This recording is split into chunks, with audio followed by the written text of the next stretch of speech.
everyone, welcome back to my channel. How are you? I hope you're all doing okay. This week we're talking about books. I feel like I've read some really good books recently, so I want to talk about them. And I also have a big stack here of stuff that I have either kind of recently got in the past couple of months, or they're just things that I've recently got, and some of them are kind of like nice additions and stuff, so I thought I would show you those. So let's get started. I've got two books that I'm currently reading. I don't often read two books at once, but I am at the moment, and I'll explain why. So the first one I'm going to talk about is Dead Famous by Greg Jenner. The kind of subtitle of this book is An Unexpected History of Celebrity from the Bronze Age to the Silver Screen. Greg Jenner is the kind of host of one of my favourite podcasts, You're Dead to Me, which is like a history podcast that the BBC do. He's really funny and I really love the podcast. But this book, I don't know, it's not hitting the mark for me. I'm really enjoying it, but I read some Goodreads reviews, which I feel like maybe I shouldn't do until after I read books, but somebody on Goodreads said that they found this book a bit of a slog because of all the jokes and the puns that are in it. And it's really stayed with me because I think I'm feeling exactly the same way. He's really funny, but having joke after joke after joke written down is not so, it's just not that entertaining to read. I will finish it. How far I'm on page 142 of, oh, there's loads of books, but bibliography at the back, oh my god, I can't find it. Oh, those are the acknowledgements. Okay, there's 332 pages, so I'm just under halfway. So I started reading this and I kind of was feeling a little bit bored by it, so I've been reading it in the evenings and it kind of puts me to sleep. That's taken me a while because I can only read 10 pages or something, and then I'm like, okay, now I'm ready for bed. But I will get through it because I do really like him and it is an interesting book, so yeah. So that's that one. And then the other book I'm currently reading, which I literally started last night, is Our Violent Ends by Chloe Gong. I'm really, really excited for this book. This one, the paperback copy, came out in the UK yesterday, which yesterday was the 10th of November. And I had this pre-ordered because I've been waiting ages. I didn't want the hardback because this is a sequel. The first book, These Violent Delights, I have in paperback, and so I didn't want the second one in hardback. I will be later breaking that rule and I'll tell you about that. But yeah, I just wanted to wait for the paperback. The hardback was also super expensive and gigantic. So yeah. This it's a duology. This is the second one. It is a retelling of Romeo and Juliet set in 1920s Shanghai. So this one is set in 1927. I think the previous one is 1926. And yeah, it's basically the two kind of main characters, Juliet and Roma, are from two rival gangs that are kind of the two gangs that rule Shanghai at this time. Obviously it's kind of fictionalized because there are also monsters. It's so good. I talked briefly about Chloe Gong in my previous video where I talk about my planners for October, and yeah, she's so young, but she is such an incredible writer. When I read These Violent Delights, I got it and I didn't really expect too much of it because I knew how young she was, and I kind of, not to say that young people can't write good books, but I kind of expected it to feel very kind of like YA. And that is not to say that YA is not good, but you know, I thought it would have a tone that was aimed at a younger audience. But when I read it, I was just blown away by how amazing she wrote. Like, it's so well written. So yeah, the world's very kind of vivid and it paints, I don't know, really amazing picture. So yes, I really enjoyed this. And there's another book coming out, or it's out now, but it's only in hardback, so I will wait for the paperback, by Chloe Gong, and it's called Foul Lady Fortune, and that's like a spin-off from this world with one of the characters from these books who is not like a main character, and I think it's about her later where she becomes like a spy, which is pretty cool. So yeah, and I follow Chloe Gong on TikTok. She's very active on TikTok, and I think she's writing another adaptation series of a different Shakespeare play, and I think, please correct me if I'm wrong, but it could be Antony and Cleopatra. So that's really cool. Yeah, I think she's gonna do amazing things. So I'm definitely excited to read more of her stuff. So yeah, I started this last night. I am on chapter, well, I read one whole chapter, which is not very long, because I was tired. But yeah, I'm very excited to continue reading this. I might read some more later today. And the covers are really great. The cover for These Violent Delights has like I think it has a dragon and roses, and the background is black. And I have it with sprayed red edges. I'm sad that this one doesn't have sprayed edges, but oh well. Yes. So those are the two books that I'm reading. And then I will show you, I guess I'll show you what I've read recently, which is this stack that's just behind me. I'm gonna have to somehow make some space for all of this stuff. Okay, so first up, The Final Girl Support Group by Grady Hendrix. I really liked this. I read I think like the last time I did a book update video was my first ever YouTube video, so it feels like a while ago. I did talk about this and I kind of said like, I'm going to read this soon. Grady Hendrix is a really good author. He wrote a book called The Southern Book Club's Guide to Slaying Vampires, which I read, I think I read it right at the beginning of 2021, and that was so good. Like, that was pretty scary because he writes horror. Yeah, The Southern Book Club, that was, yeah, it was a scary book and it was quite gruesome, and I was kind of reading it like, oh my god. I think if I'd been watching it as a film, I definitely would have had to like look away. But you can't really do that when you're reading a book.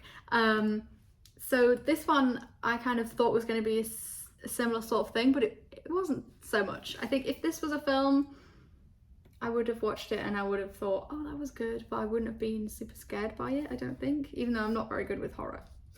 I will put that out there. Yeah, so it's basically about a group of women who were the final girls in their own stories, and they're kind of all I found at the beginning it kind of felt a little bit gimmicky because all of their stories are based on very well-known like horror franchises. So there's somebody who is clearly supposed to be like Sydney from Scream, there's somebody who's very clearly supposed to be Jamie Lee Curtis's character from Halloween, I don't remember her name in the film, and then there's like a Friday the 13th Adrian, and then what else, oh, Nightmare on Elm Street, and then somebody else from Texas Chainsaw Massacre. Like, you know, like those are like the big five, right? So all of the women in this book are supposed to be like their stories are basically those stories. He's just like kind of changed the names. So yeah, so they are in a support group with a female therapist, and basically somebody starts picking them off, and so there's kind of gonna be like a final girl. Yeah, so it's kind of that sort of story. Yeah, this was good, but I don't know, it wasn't quite what I was anticipating it to be. But I did enjoy it, and he is bringing out a new book. I wonder if it's right the end of this, maybe next month. It's the last month of the year next month, or beginning of next year, which is going to be called How to Sell a Haunted House, which I think sounds really cool. I think it's going to be a similar sort of thing, like slightly tongue-in-cheek, kind of not poking fun at like classic horror, but like kind of playing with it a little bit. I think that's what it's going to be like. So yeah, that's that. Put that there. I then read Hound of the Baskervilles, a classic. You can see I've tabbed this book because a friend and I were reading this to do like a little book club. We haven't gotten around to it because we're not being very organised, but I really liked I read this many years ago, probably like 10 years ago at least, and I had this copy. I've had this set of Sherlock Holmes books for a really long time, and I really enjoyed the reread of this.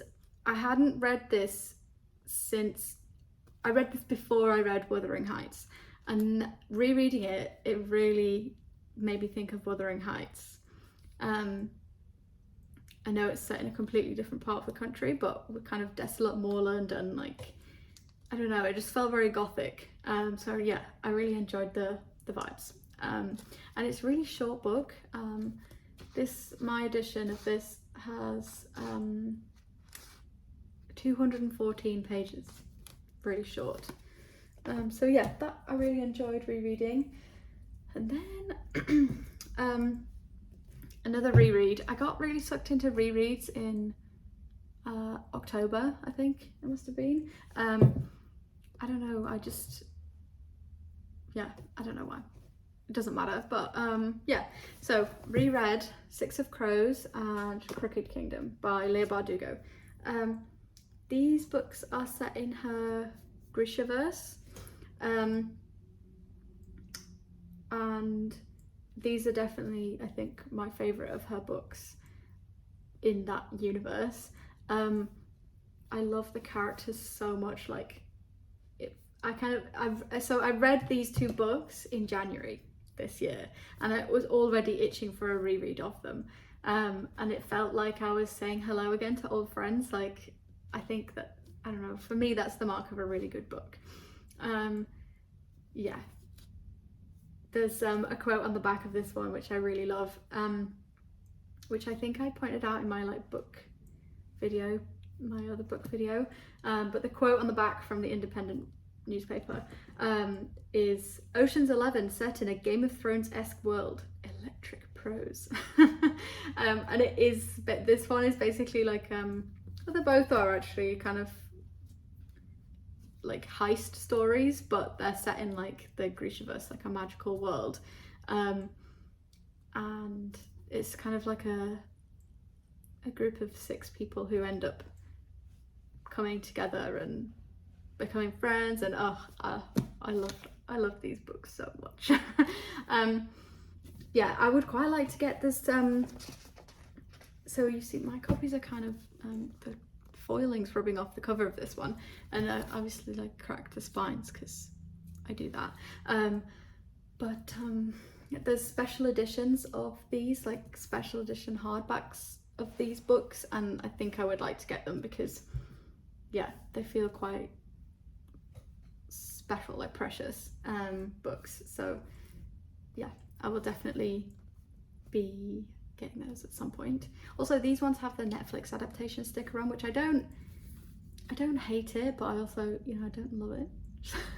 So yeah, I think I was going to say something else about, oh yeah, so when you look at these books, Leigh Bardugo, all of these Grishaverse books in bookshops are shelved with the like young adult, but I mean, I'm 27 years old and I've just read these this year. I wish I'd read them as a young adult, but I just, you know, I love them so much. And the Shadow and Bone trilogy, which is set in the same universe, that's also YA. And I just don't think that it just doesn't matter. They're not written, I don't know, they're really well written, and the characters are just fantastic. So yeah, that's those two. I'm gonna end up stacking up really high. Okay, so the next thing I read, I think it must have been the next thing I read, was A Discovery of Witches by Deborah Harkness. This is also a pretty beat up copy. I got this in a charity shop, and I've always wanted to read this book, like, for years, and if you can see it, it's been made into a Sky TV show, which I've never had Sky, so I've never seen it, and I don't know where I could watch it. But I remember seeing trailers for the show when it first came out and thinking, oh, that looks really interesting, that looks really good. And then seeing that it was a book, because I think this came out 10 years ago. Yeah, 2011 this book was published. So it kind of, I think it must have passed me by when it was first published, and then when they made the adaptation, it kind of was brought to my attention. I don't know when the adaptation came out. And I just kind of thought, oh, that looks cool. And then whenever I see these in bookshops, I think, oh, that's that book, I wanted to read that. The back cover really doesn't give anything away. It kind of makes it sound like a love story, which in it kind of is, but there's a lot more to it. I really loved this book. It's pretty big, and I read it pretty fast. To say how many pages it is, it's like, I don't know, nearly 700 pages. But I really loved it. And because I got it in the charity shop, it was £2.50, so I thought, I'll give it a go. And the sequel was also in the charity shop because it's a trilogy. The sequel was also in the charity shop at the same time, and I thought, I'm not going to buy both, because if I don't like it, then I'm stuck with a sequel that I'm not going to read. But I went back for it after I'd started this book, and it was still there. So I just recently finished the second one. It's also a pretty big book. And I will be reading the third one, which I will show you in a minute. Yeah, I love this world. I think it's really interesting. It's kind of our world, but with different creatures who are witches, vampires, and demons, and they're kind of they call them creatures rather than like humans who have witch powers, you know. It's kind of, there's some science stuff in it about like how the DNA makeup is completely different. Anyway, yeah, they're quite big books, and they do have there is like a fairly prominent like romance plot, and I'm not a romance book person at all, but I don't know, I really enjoyed this. I was trying to explain it to somebody recently. We went for dinner with a group of friends, and some of the people I didn't really know, they were kind of friends of our friend, and I was chatting to them about, you know, books and stuff, and I said I was reading A Discovery of Witches at that point, and I said that the way I felt about reading this was like the way I felt when I very first read Twilight when I was like, I don't know, like 13 or something. I really just felt like I wanted to live in this world and like devour the book. There's actually a quote on the back that says, the part of the quote is saying that it's irresistible to Twilight fans, because I think that basically that's from the Sunday Times. They obviously thought, you know, if you're a fan of vampires, then read another vampire book. I don't know. Yeah, it's really good. And this one is set mainly in Oxford, at the university, which is nice. Yeah, so it's set in Oxford, or it starts in Oxford. And that felt kind of, and it's also around autumn time that it's set, so it felt kind of like nice to read it at this time of year as well, and quite like cozy, and I don't know. I think this book is one of those ones that I might like reread the beginning of it quite a few times, because it's not that I don't like the rest of the book, but the beginning in particular, the vibes are very good. So yeah, that is A Discovery of Witches, and then Shadow of Night is the second one. These are getting too high, let's move them. And then the last one I've got to show you that I read recently is A Dowry of Blood by S.T. Gibson. I talked about this in my last video as well, that was my Hobonichi in October video. This book was independently published and was hugely successful, as in being independently published, as in like not by a publishing house. And so it was picked up by publishing house Orbit. I think maybe they're American, I don't know, because I don't recognize it.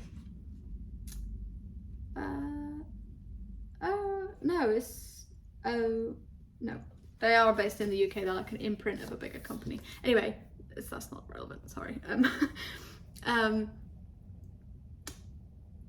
Yeah, what was I saying? So this was independently published and it became like a big hit, and so it was picked up by a publishing company and then they republished it, and the independently published cover was so nice, and then they did it with this one. If I didn't know how good this book, because I like had heard about this book and how amazing it was when it was published by an indie publisher, I would not have picked this up. Sorry to judge a book by its cover, but I think as covers go, I don't think this is a very good one. To me, it looks like Twilight fanfiction, or like some like ye olde 50 Shades of Grey. But this is a really good book, and I'm really pleased that I read it. It only took me like 2 days to read this book. I really read it quite quickly. This one is definitely like a romance, but I don't know, it was written in such a way that I really enjoyed it. It's a vampire book again. It's kind of supposed to be about the narrator, Constanta, is supposed to be like the first bride of Dracula. His name is never mentioned. Not once is the word Dracula used in the book, but it's kind of implied, because there's a really like cute tiny mention to the Harkers, who were like annoying Victorians, which I really enjoyed. But yeah, this was really good. I really enjoyed this. And I hope that this woman writes more. I think this is her first novel. I really enjoyed it. Yeah. Okay, so that's caught us up to date with what I have read recently. So let me put these back over here to make some space.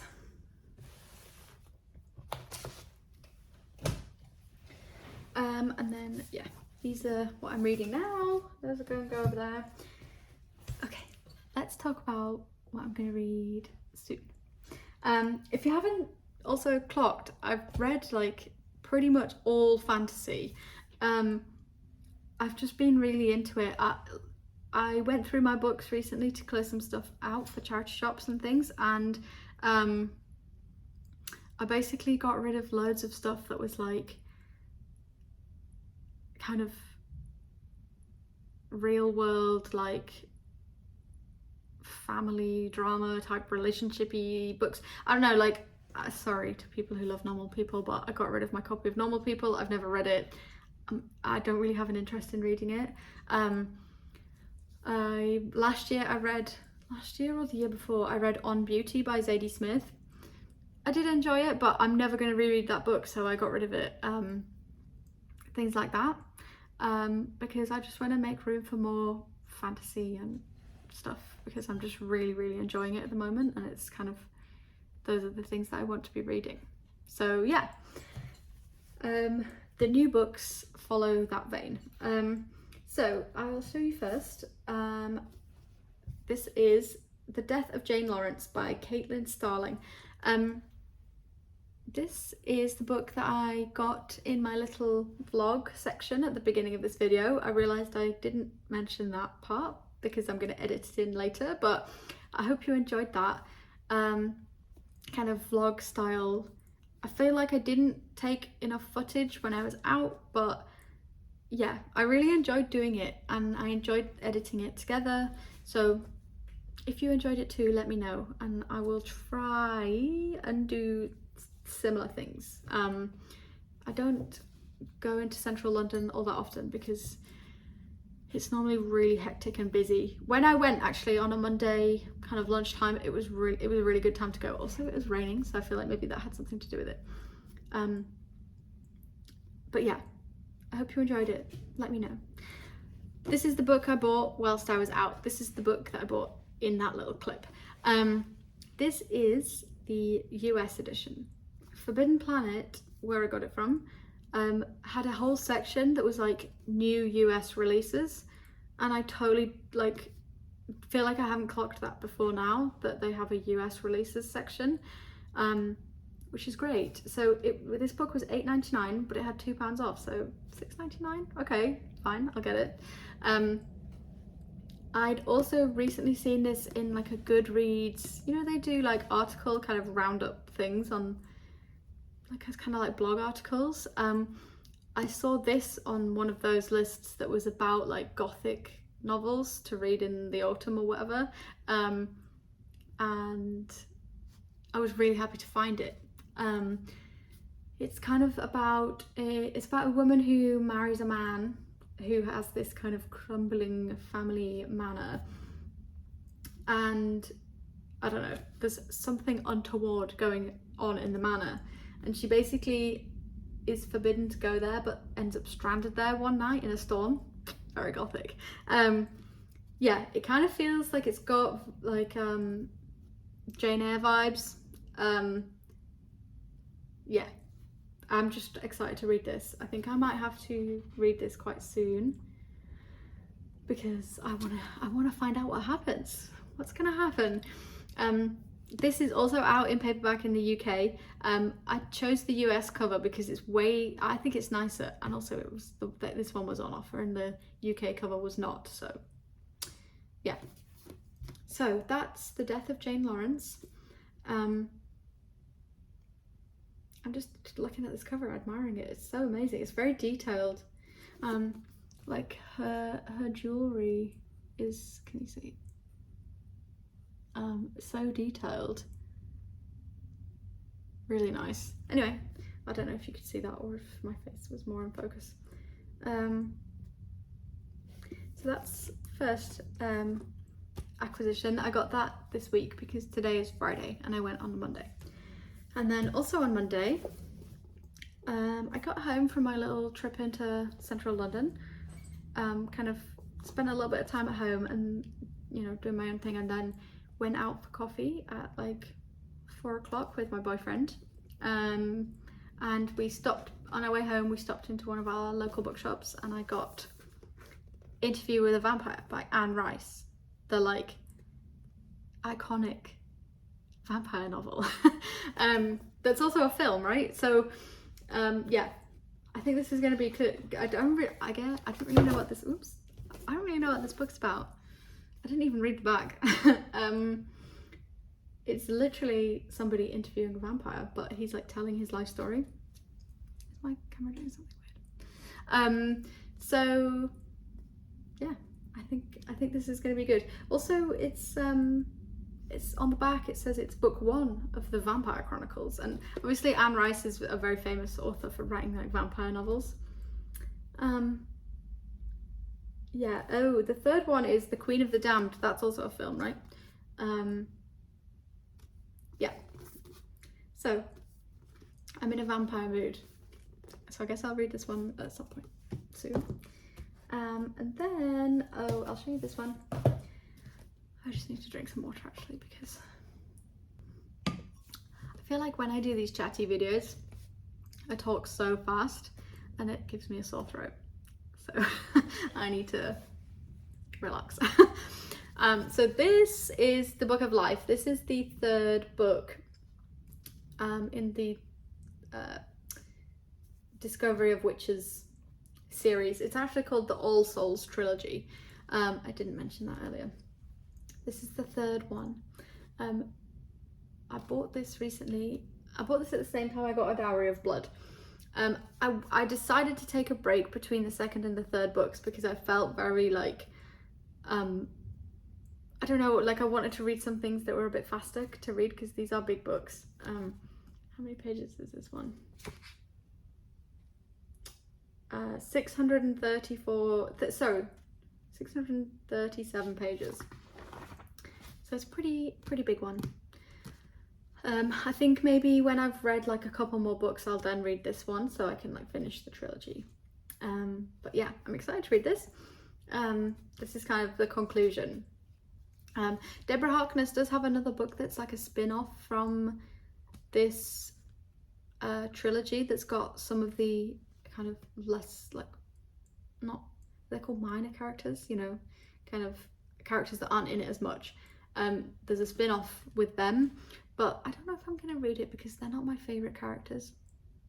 We'll see. And then I've got two books to show you that my boyfriend very sweetly bought for me as a surprise. So the first one is the new tiny Philip Pullman, which is The Collectors, which is I think it's supposed to be set kind of after the events of all of his Dark Materials and the Book of Dust, because it's about Mrs. Coulter. If you know, you know. She's so evil. But yeah, this is just a teeny tiny short story. Like I could read this in one sitting. It's got some really beautiful woodcut illustrations in it as well, which breaks up the text. Here's another one. So yeah, I actually was thinking I might read this afternoon. Yeah, I just really want him to bring out the third book of the Book of Dust. Like, why have we had to wait many years? I think the second book in the Book of Dust trilogy came out like 3 years ago. Like, Philip, what are you doing? Why is it taking you so long to? Why are you writing this, mate? Finish the third one, please. I need to know what happens. Yeah, I really like his books. Again, these are kind of like, his books are kind of written for children, but sorry, I just did something weird with my fringe. His books are they're kind of written for children. They're always shelved in like the children's book section, but I've read these as an adult, and I kind of, not to be a square, but I don't know if they have really adult themes, and I think as a child reading them, they kind of go over your head, and like they're more suited to adults. Anyway, yeah, so that's one that Chris got for me. And then the other one, you probably saw this in my thumbnail actually, I don't know why I did such a big reveal. This is the 30th anniversary edition of The Secret History. How did you write this book 30 years ago, Donna? It's amazing. This was her first novel. I don't understand. Like, I know this is kind of like a Marmite book, like people love it or hate it. I love this book. This was my first kind of dark academia book that I ever read. I read this, I read it in 3 days when I was on holiday in Greece with my sister. And then I was stuck for like what to read for the rest of the holiday. I just devoured it. I could not put it down. Yeah, I know that there are flaws, like the characters are very like privileged, and like it's very kind of like upper middle class, like white perspective, but I still love this book. And this is the 30th anniversary edition, and I'm very excited and happy that I have it. Yeah, it has beautiful end pages as well. Look at that. Oh, wow, so beautiful. And the spine is like fabric, and it's obviously foiled, and then the cover is a hard cover that's like matte. Yeah, beautiful. I don't know if there is also a bookmark. I will not be carrying this around. I will not be reading from this copy. I have loads of copies of The Secret History. I have several different editions of it. And I also have one in French that a very lovely mutual follower of mine on Instagram sent to me. So yeah, this will not be going out of the house. This is to look at, not to read from. But yeah, I thought I would show it to you because I feel very lucky to have it. And look at the sun shining on it. The weather just knew that I wanted to show this book off. Okay, that's that. I'm gonna put that there. And then I've got 2 more books to show you.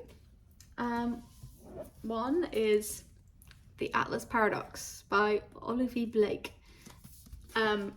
This is the second book in the, I think it's called, is it called like the Atlas trilogy?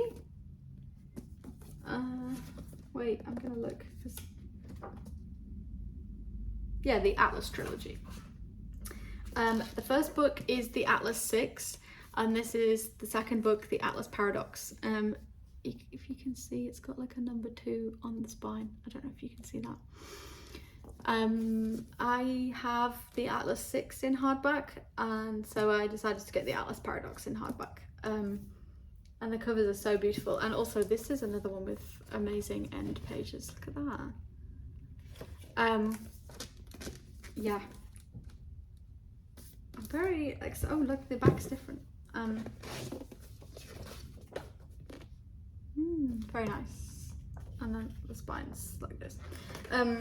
When I read hardback books, by the way, I take the dust jackets off because I don't want them to get damaged, and because I end up carrying books around with me to and from work in my rucksack, and these covers are nice, and I don't want them to be trashed in my rucksack because it's me. I will definitely spill coffee on something, or like coffee will get on something. So yeah, so I've said it's the second one.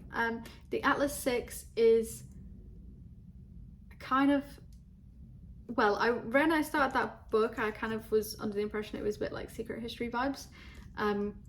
It's very different. I thought it was kind of like the Secret History with magic. Maybe that's not the right sort of summary of it, because I think it's quite a complicated book. There's a lot of kind of stuff in it, but it's kind of a dark academia book with magic. Basically, yeah, it's like the 6 people who are selected and only 5 get through, and the 6 people are kind of fighting it out to be one of the kind of guardians of the Library of Alexandria, which in this world it still exists. It was never destroyed, and there's all sorts of, you know, knowledge in there that nobody else in the world knows and hasn't known for thousands of years. So yeah, that's kind of a not so smart summary of it, but that's kind of what happens, or what the premise is. And then this is the second book. I think I need to read this soon because I read the Atlas 6 at the big April time. And I feel like if I don't read this soon, I will have forgotten more and more of what is in the Atlas 6. Because there was a lot in it. So yeah, that's kind of how I'm feeling actually with Our Violent Ends, because I read that, These Violent Delights, yeah, pretty much the beginning of the year. I think I maybe read that in January. So I was kind of starting this book thinking, oh wait, what's going on again? I can't quite remember all of the details. So yeah, I need to read this soon. But I'm excited to read it. And then finally, my last book is Babel by, I don't know how to pronounce her name, R.F. Kuang. So sorry. I need to Google that. I'm really excited to read this book too. This is another massive hardback. I told myself I wasn't going to buy the hardback of this book, and I watched one of Kathleen Karras's videos where she reads this book, and I was just like, all right, I give in. I'm gonna buy the hardback because it is such an amazing book too. Oh, I was gonna say this one has nice end pages. It does. They're not that interesting. But yeah, this one, I think I said this in another of my videos, like I don't 100% know exactly what this book is about because I don't really want to know what this book is about. I want to find out as I'm reading it. I know it's set in Oxford, and I know it's kind of all about language. Yeah, that's all I know basically. I'm really excited to find out. Yeah. Also, I got this bookmark, a Babel bookmark from Waterstones. It was free. Actually, when I bought the Atlas Paradox, they had these on the counter, and I was like, oh, I just got Babel, please could I take one? And the guy was kind of like, yeah, all right. I don't know, he's obviously not that excited for this book as I am. And then on the back it says, we are here to make magic with words. Exciting.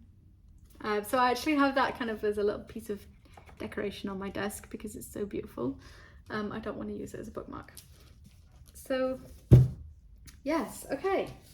That's all of the physical books that I have to talk about. I also wanted to talk about some books that I don't yet have. So yeah, I'm gonna do that. I'm just looking at this video and it's so long. I'm really sorry, everyone. I hope you enjoy it. Yeah, let me have some coffee.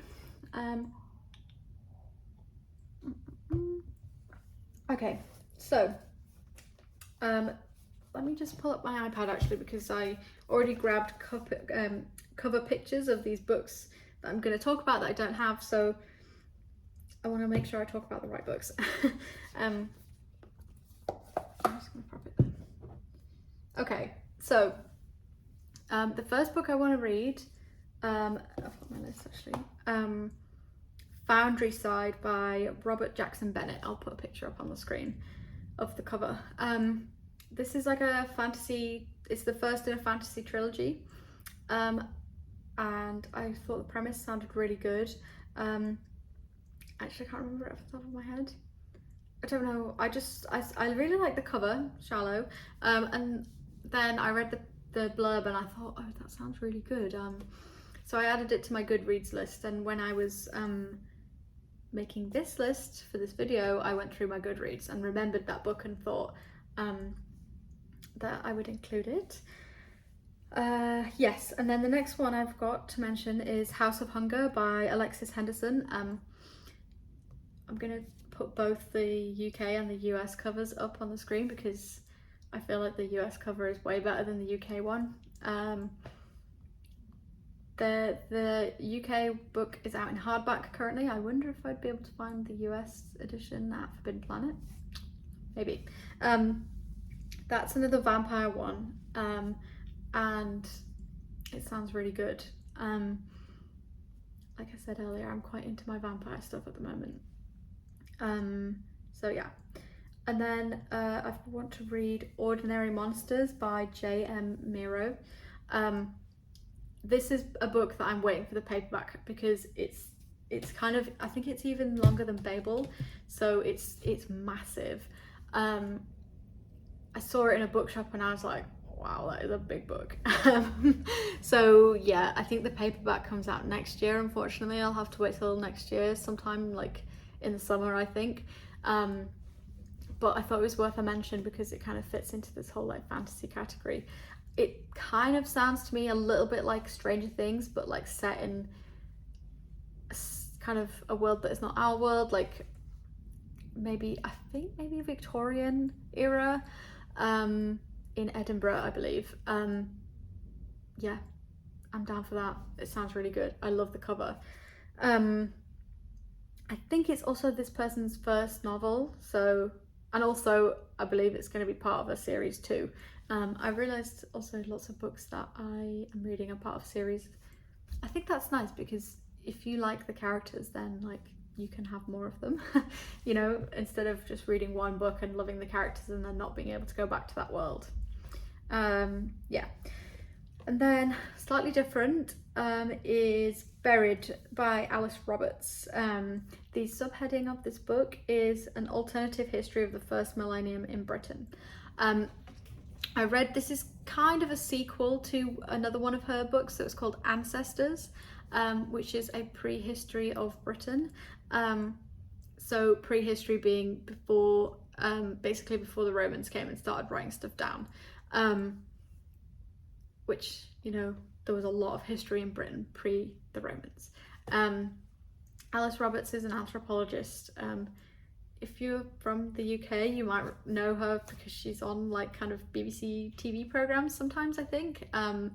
But she's a really great writer, and I absolutely loved Ancestors. And Buried is the kind of the sequel to that book.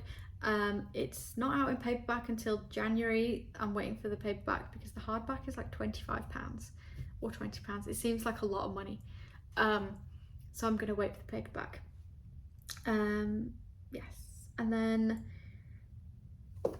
so unbelievably excited for Hellbent by Leigh Bardugo. This is the second book in the Ninth House series. Ninth House by Leigh Bardugo is one of my favourite books. I've read it twice. I read it last year, kind of towards the end of the year, and then I read it again this year. I love it. So Leigh Bardugo wrote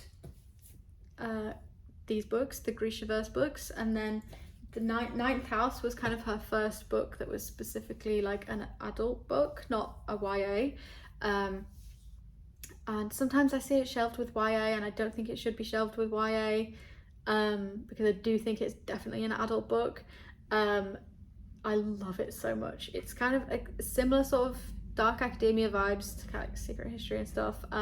It's set at Yale University, and there's kind of a group of secret societies at Yale, 8 of them, who practice different kinds of magic. Yeah, and the main character, Alex Stern, I think her name is Alex. She is kind of in charge of keeping those secret societies in check. And yeah, it's so good, so good, so well written. She's done the same thing with those books, or with Ninth House, as she has done with the Grishaverse books, where she's just written all of these characters that you just love so much. Yeah, Ninth House is fantastic. And Hellbent is the next book in the series. Again, it's got a great cover, and I have Ninth House in paperback because I saw it when it was out in paperback.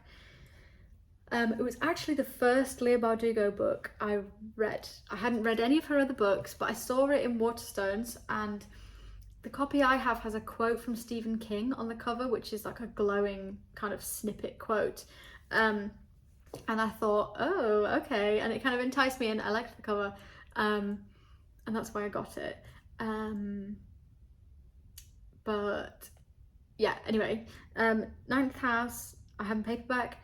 Hellbent I will 100,000% be buying the hardback because I cannot wait to read it, for it to come out in paperback. So I think what I'll do is I'll buy the hardback, read it, and then when the paperback's out, I will also get that, so I can like carry that around as like a reread. Yeah. And then I want to mention one more book, which is The Lights of Prague by Nicole Jarvis. Again, a vampire one set in Prague. I think it's set in kind of like Victorian era Prague. I can't quite remember though. I saw this book when I was at Forbidden Planet on Monday and read the back, and I almost bought it, but the main character is a man, and that put me off. I'm so sorry. I really like reading books with female main characters and like female narrators. I know The Secret History has a male narrator, but I tend to prefer books with female narrators or female main characters. Yeah, so I didn't get The Lights of Prague when I saw it, but I think it is one I want to read. Maybe if I'm in a different, maybe I was just in a specific type of mood on Monday. Yeah, I think I will get it soon. And that is everything. This is so long. I cannot believe that I just whittled on about books to myself for 50 minutes and 12 seconds, as my phone's saying. But yeah, I hope you enjoyed this really long ramble. Next week's video is going to be, well, I have it written down that it's going to be an in-depth planner system tour about how I use my Hobonichi cousin and my Hobonichi weeks together. I don't know if I'm going to do that, just because last week's video was about my Hobonichi cousin and my Hobonichi weeks. So I might swap it around with the video I've got scheduled for the week after, which might be like a plan with me video. We'll see if I can film it and like do the editing, because I don't know if I'll be able to do it very well. We'll see. We'll see. You'll find out. Yeah, if you watched till the end of this video, I love you. Thank you. If you have any questions, as always, just let me know. I really like chatting to you in the comments. Also, if you have any book recommendations for me, you now know the sort of books that I really enjoy to like reading. Let me know. I would love some from you all, and I can add them to my Goodreads, and then I won't forget them. That's the only way I like remember that there's a book I want to read. I add it to my Goodreads. So yeah, thank you so much. Oh, also mentioning Goodreads quite a few times in this video. There's a link to my Goodreads in the description. Yeah, it's always there. And we can be friends on Goodreads if you'd like. Yeah, thank you so much for watching, and I will see you next week. Bye.